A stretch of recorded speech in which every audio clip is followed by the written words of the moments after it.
The Sphinx by Oscar Wilde.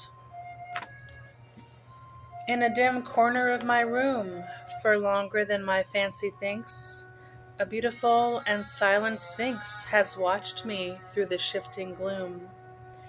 Inviolate and immobile, she does not rise, she does not stir, for silver moons are not to her, and not to her the suns that reel. Red follows gray across the air, the waves of moonlight ebb and flow. But with the dawn she does not go, and in the night time she is there. Dawn follows dawn, and nights grow old, and all the while this curious cat lies couching on the Chinese mat with eyes of satin rimmed with gold. Upon the mat she lies and leers, and on the tawny throat of her flutters the soft and silky fur, or ripples to her pointed ears. Come forth, my lovely seneschal, so somnolent, so statuesque. Go forth, you exquisite grotesque, half woman and half animal. Come forth, my lovely languorous Sphinx, and put your head upon my knee, and let me stroke your throat and see your body spotted like the lynx. And let me touch those curving claws of yellow ivory, and grasp the tail that like a monstrous asp coils round your heavy velvet paws. 1,000 weary centuries are thine, while I have hardly seen some 20 summers cast their green for autumn's gaudy liveries. But you can read the hieroglyphics on the great sandstone obelisks, and you have talked with basilisks, and you have looked on hippogriffs. Oh, tell me, were you standing by when Isis to Osiris knelt, and did you watch the Egyptian melt her union for Antony, and drink the jewel-drunken wine, and bend her head in mimic awe, to see the huge proconsul draw the salted tunny from the brine?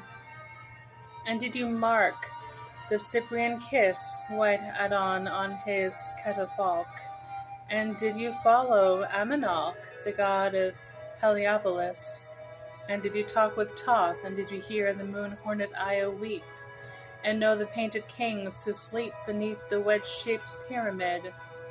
Lift up your large black satin eyes, which are like cushions where one sinks. Fawn at my feet, fantastic Sphinx, and sing me all your memories. Sing to me of the Jewish maid who wandered with the Holy Child, and how you led them through the wild, and how they slept beneath your shade. Sing to me of that odorous green eve when, crouching by the marge, you heard from Adrian's gilded barge the laughter of Antinous, and lapped the stream, and fed your drouth, and watched with hot and hungry stare the ivory body of that rare young slave with his pomegranate mouth. Sing to me of the labyrinth in which the twy-formed bull was stalled. Sing to me of the night you crawled across the temple's granite plinth, when through the purple corridors the screaming scarlet ibis flew in terror, and a horrid dew dripped from the moaning mandragoras, and the great torpid crocodile within the tank shed slimy tears, and tear the jewels from his ears, and staggered back into the Nile. And the priests cursed you with shrill psalms, as in your claws you seized their snake, and crept away with it to slake your passion by the shuddering palms.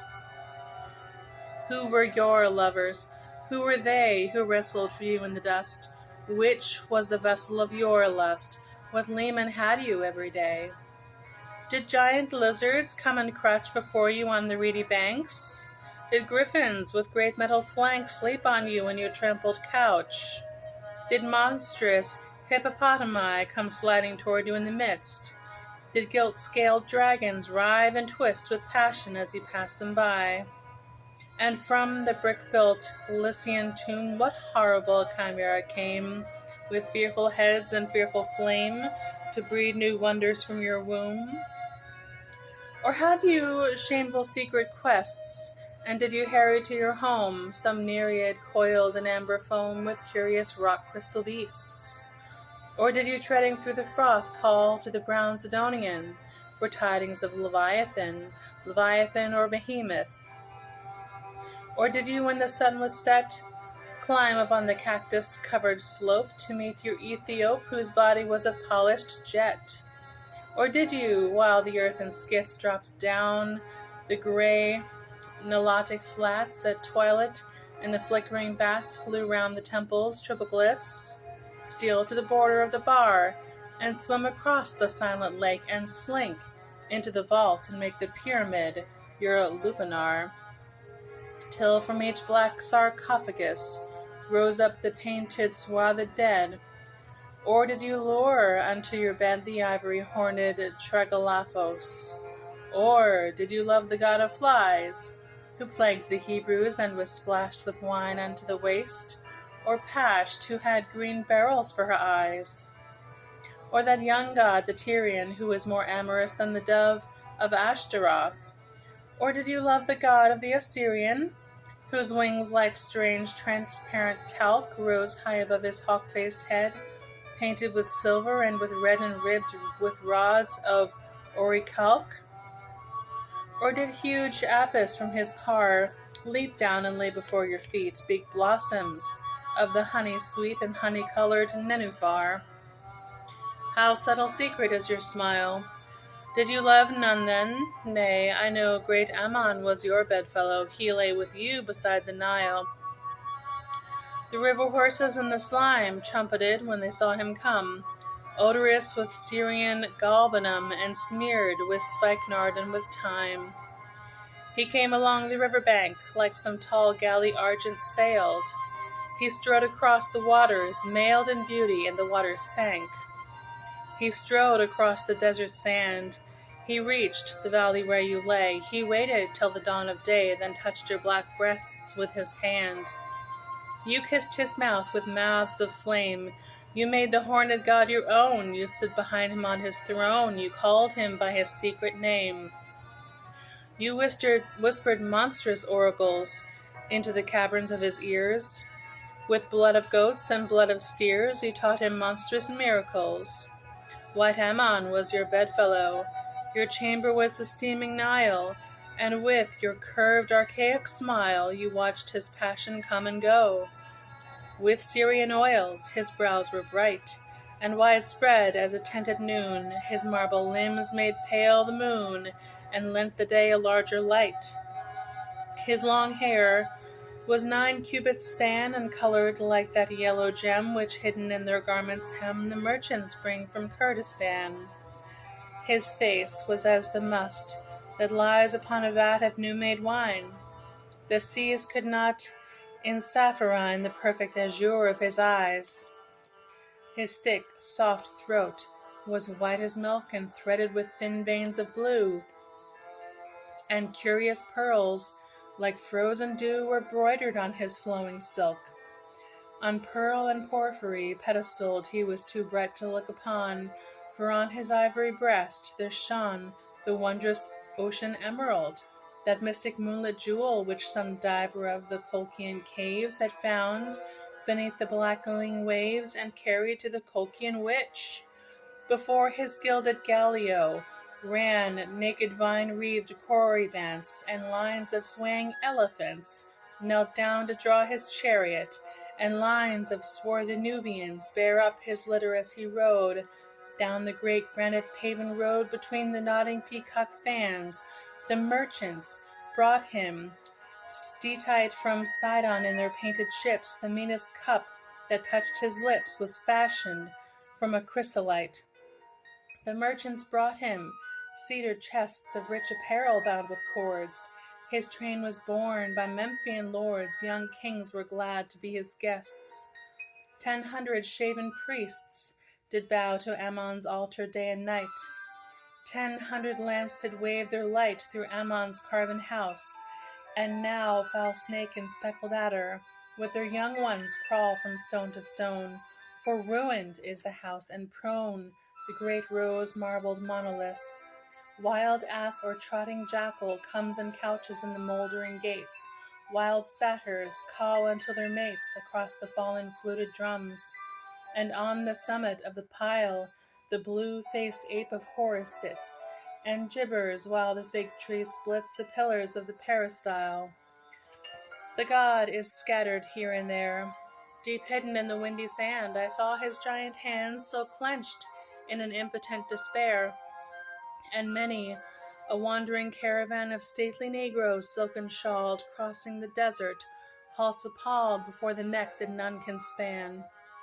And many a bearded Bedouin draws back his yellow-striped burnous to gaze upon the Titan thews of him who is thy paladin. Go seek his fragments on the moor, and wash them in the evening dew, and from their pieces make anew thy mutilated paramour.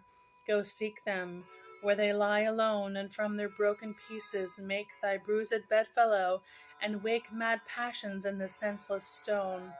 Charm his dull ear with Syrian hymns. He loved your body, oh be kind. Pour spikenard on his hair, and wind soft rolls of linen round his limbs. Wind round his head the figured coins. Stain with red fruits those pallid lips. Weave purple for his shrunken hips, and purple for his barren loins. Away to Egypt! Have no fear, only one god has ever died, only one god has left his side, be wounded by a soldier's spear. But these thy lovers are not dead, still by the 100-cubit gate, dog-faced Anubis sits in state with lotus lilies for thy head. Still from his chair of porphyry, gaunt Memnon strains his lidless eyes across the empty land, and cries each yellow morning unto thee. And Nilus, with his broken horn, lies in his black and oozy bed, and till thy coming will not spread his waters on the withering corn. Your lovers are not dead, I know.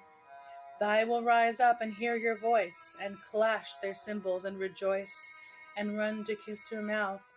And so set wings upon your argosies, set horses to your even car, back to your Nile, or if you are grown sick of dead Timidides, follow some roving lion's spoor across the copper-colored plain. Reach out and hail him by the name, and bid him be your paramour. Couch by his side upon the grass, and set your white teeth in his throat. And when you hear his dying note, lash your long flanks of polished brass. And take a tiger for your mate, whose amber sides are flecked with black, and ride upon his gilded back in triumph through the Theban gate, and toy with him in amorous jests. And when he turns and snarls and gnaws, oh, smite him with your jasper claws, and bruise him with your agate breasts. Why are you tarrying? Get hence. I weary of your sullen ways, I weary of your steadfast gaze, your somnolent magnificence. Your horrible and heavy breath makes the light flicker in the lamp, and of my brow I feel the damp and dreadful dews of night and death. Your eyes are like fantastic moons that shiver in some stagnant lake. Your tongue is like a scarlet snake that dances to fantastic tunes. Your pulse makes poisonous melodies, and your black throat is like the hole left by some torch or burning coal on Saracenic tapestries. Away, the sulphur-colored stars are hurrying through the western gate. Away, or it may be too late to climb their silent silver cars. See, the dawn shivers round the grey-gilt dialed towers, and the rain streams down each diamonded plain, and blurs with tears the wannish day. What snake-tressed fury, fresh from hell with uncouth gestures, and unclean stole from the poppy-drowsy queen, and led you to a student's cell? What songless, tongueless ghost of sin crept through the curtains of the night, and saw my taper turning bright, and knocked and bade you enter in? Are there not others more accursed, whiter with leprosies than I? Are Abana and Parvar dry, that you come here to slake your thirst? Get hence, you loathsome mystery, hideous animal, get hence. You wake me in each bestial sense, you make me what I would not be. You make my creed a barren sham, you wake foul dreams of sensual life, and Attis with his blood-stained knife were better than the thing I am. False Sphinx. False Sphinx, by reedy Styx, old Charon, leaning in his oar, waits for my coin. Go thou before, and lead me to my crucifix, whose pallid burdens sing with pain, watches the world with weary eyes, and weeps for every soul that dies, and weeps for every soul in vain.